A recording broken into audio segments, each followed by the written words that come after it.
Hello everyone.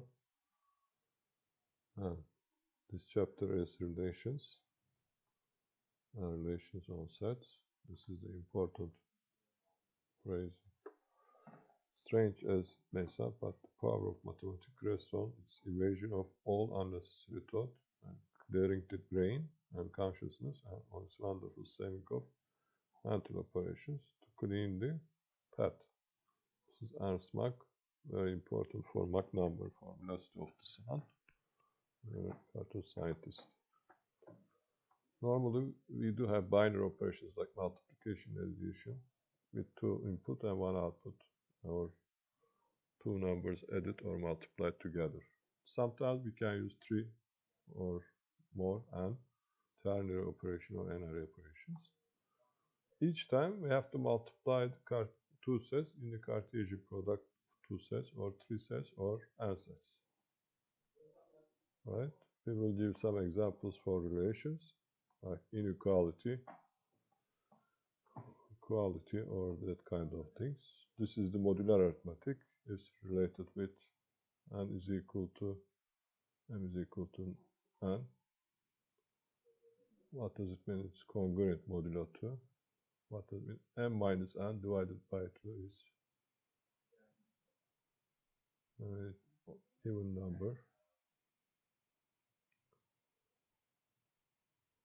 or divisible by 2, we can say it. We will see that. This is the inverse relation, just changing the order of Cartesian product. This is the arrow diagram. And sometimes all relations cannot be function. For example, this is a function, absolute value function, but this is not. Because for one input, we have two different output here. And this is not a function. But all functions are relation. All right. We'll do some exercises. And these three important properties, xx, xy, and yx, xy, yz, and xz, we will do that reflexive, symmetric, and transitive. For equivalence classes, it's very important. Or we will see the other classes as well. Like this is modular arithmetic again. It can be shown as 3 divides n minus n every time.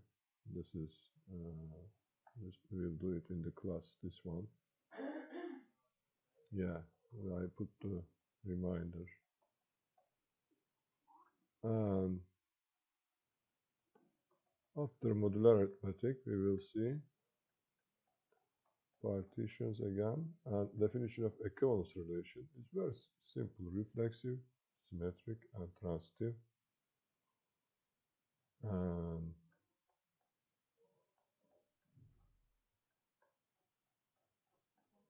as well as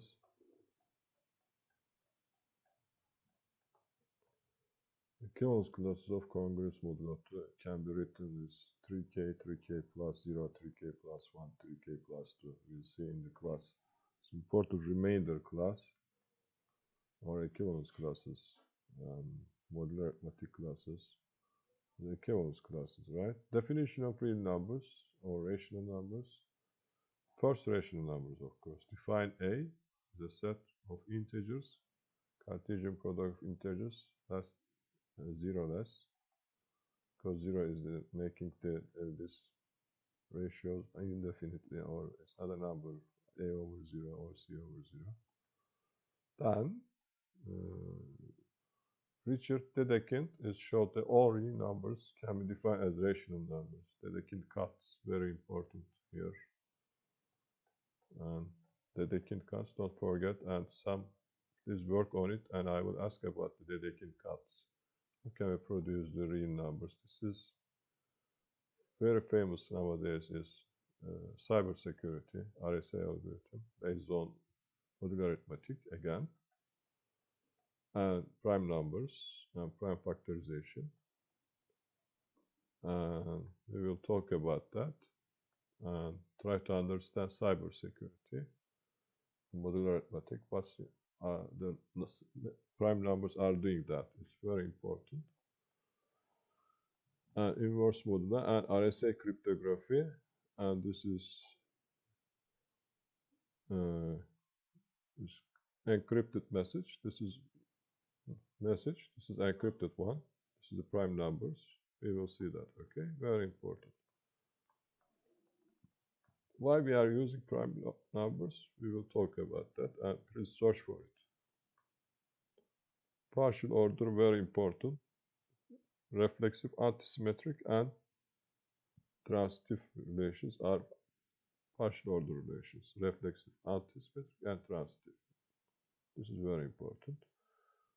Or this is A divides B or some integer k could be another example for partial order relation.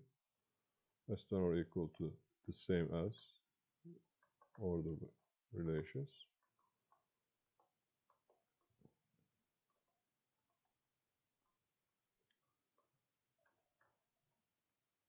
Sometimes total order set. We will talk about in this class what's the difference between partial orders or total order set. Okay.